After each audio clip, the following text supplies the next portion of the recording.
Também, milagre. Aquele, Mas aquele milagre. é mais denso ainda.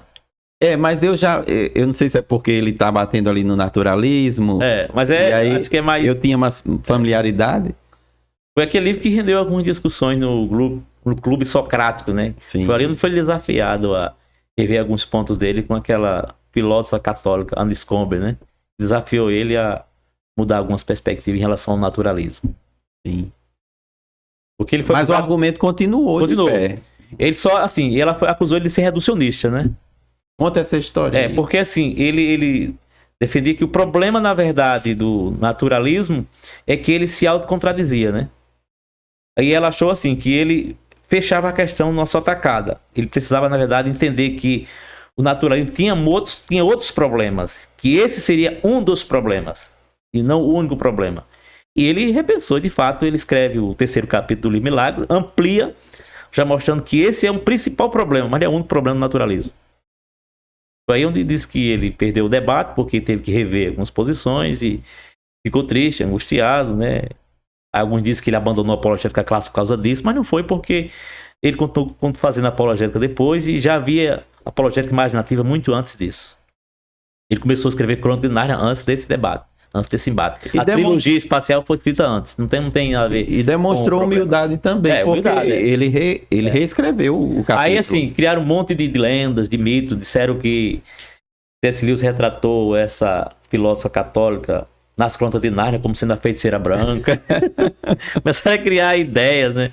Que C.S. Lewis foi desafiado por uma mulher. Mas, assim, é só conjectura que as pessoas inventam porque acham que ele ficou chateado porque ela foi grande calo no sapato dele. Só que tem um detalhe interessante, que quando ele sai do Clube Socrático, em 1954, para assumir uma cadeira de professor de literatura inglesa em Cambridge, ele recomenda ela como a sua substituta. Olha que legal. É a pessoa recomendada por ele. Então ele tinha amizade com ela, ele tinha carinho por ela especial. E achou que ela seria a pessoa competente para assumir o lugar dele no Clube Socrático, né? Era um clube de debates com ateus, com materialistas, com teístas, com panteístas, com cristãos. Era um clube bem interessante, né? Agora, sim, a obra... qual é a obra dele? Que a gente acabou falando muito de maneira genérica, mas qual é a obra dele do mundo imaginativo? Do mundo imaginativo a gente tem... Acho que a principal obra dele são as Crônicas de Nárnia. Essa é a obra-chave do mundo imaginativo. Tem a trilogia espacial, os 3 livros da trilogia espacial, né? Aquela Força Medonha, que foi o 3º, tem Perelandra e Além do Planeta Silencioso, que é o 1º, né? Esses 3 livros são importantes também, mas não tiveram o mesmo impacto que tiveram as Crônicas de Nárnia. Que são 7 crônicas. São 7 crônicas, né? Porque nela, particularmente no Leão, a Feiticeira e o Guarda-Roupa, o cristianismo está mais explícito. Ali tem uma tradição cristã bem clara. Tanto é que Tolkien não gostava muito das Crônicas de Nárnia, porque achava que Lewis tinha deixado as coisas muito claras, assim. Ligou muito ao cristianismo. Ele poderia ter sido mais discreto. Ele disse que ele usou muita alegoria. Já Lewis se recusa a admitir que as crônicas fossem alegorias. Ele diz que não se trata de alegoria, se trata de suposições. Mesmo que dentro das crônicas existisse algumas alegorias e pudesse até ser lido como alegoria. Mas não era essa a intenção dele. Mas qualquer pessoa que esteja familiarizada com a tradição cristã, né, com o conteúdo bíblico, isso, quando lê O Leão, a Feiticeira e o Guarda-Roupa, percebe logo, né? Diz, isso aqui é cristianismo, é evangelho. Porque você vai encontrar, por exemplo, Nárnia. Nárnia infectada, afetada pelo feitiço da feiticeira branca. O que é isso senão o mundo caído? Mundo sob efeito do pecado. Não é isso? E o resgate de Nárnia depende da morte de Aslan. E o que é isso senão a morte de Jesus para resgatar o mundo? Restabelecer o estado original. É a volta ao paraíso. Então, e Aslan, que é sempre representado por um leão, que é a figura de Jesus Cristo.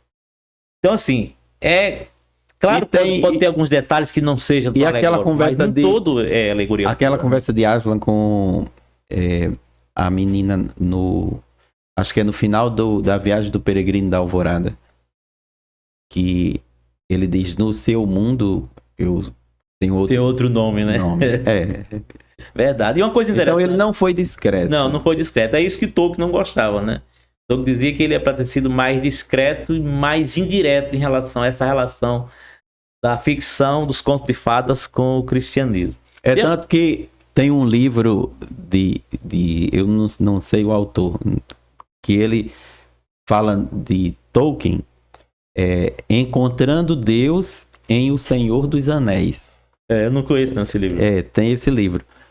Quer dizer, foi preciso alguém fazer o dever de casa. Identificar para poder... Não está tão claro. E nas crônicas não precisa ninguém escrever um livro desse, né? Encontrando Deus nas crônicas. Em algumas crônicas, ele é mais discreto. Eu acho que a crônica mais escancarada, podemos dizer assim, é O Leão, a Feiticeira e Guarda-Roupa, né? Mas nos outros livros, ele é mais discreto. Por exemplo, o tio André, ele tem uma certa ligação com a feiticeira. Então ele está sempre todo sob o efeito de algum pecado ou de algum mal proveniente do feitiço da feiticeira branca. Aí, quando Nárnia está sendo criada, por meio do cântico de Aslan, o único que não consegue ouvir o cântico é tio André. Ele ouve ruídos. Aí vem a relação. Por quê? Porque o homem debaixo do pecado não consegue ouvir a voz de Deus. Não consegue compreender. Ele coloca que o homem debaixo do efeito do pecado, ele não consegue entender a vontade de Deus, nem discernir o que é a voz de Deus e o que não é. Por isso tio André não consegue, é o único que não consegue ouvir o cântico de Aslan, só ouve ruídos. Outro caso interessante, a conversão de Eustáquio, aquele menino chato, rabugento, que começa naquela aventura da viagem do peregrino da Alvorada, e ele vai aos poucos se transformando num monstro, um dragão. E o que é isso senão o pecado que aos poucos vai moldando o caráter do ser humano, transformá-lo num monstro moral? E quando ele se encontra com Aslan, ele tenta até se livrar daquele couro, daquela vestidura de dragão, daquele corpo de dragão. Mas por si mesmo ele não consegue. E o que é isso senão o homem tentando salvar a si mesmo? E quando Aslan pega ele e joga dentro de uma poça limpa de água, aí ele vê que ele vai sofrer, ter dores, mas ele vai se libertar, se livrar do corpo de um dragão, volta ao seu estado original, agora transformado. E o que é isso se não C.S. Lewis se convertendo e voltando à casa dos seus pais? Agora não mais como um mero religioso, mas como um convertido. E a água simboliza a palavra de Deus, tipificada no batismo. Então ali tem a alegoria clara, só que está mais discreto do que em outros casos. Só se você tiver uma compreensão da teologia cristã, talvez você identifique que ali existe alguns conceitos cristãos. Outras pessoas talvez não consigam, né? Se não conhecer um pouco da teologia cristã, do que Cristo faz por meio da cruz. Muito bem. Então, saindo agora dessa parte da literatura imaginativa dele, a outra, né, que é a obra apologética. Isso. A apologética, sim, na minha visão, o livro mais importante de apologética, apesar do primeiro ter sido escrito de Problema do Sofrimento, mas o mais importante é Cristianismo Puro e Simples. Sim. Apesar de ter sido, assim, as palestras ser feitas e ministradas nesse mesmo contexto, mas o livro só é publicado mesmo, em forma de livro, na verdade, em 1952. O livro, ele é resultado daquelas palestras. Das palestras que ele deu no rádio, na BBC. Radiofônica, né?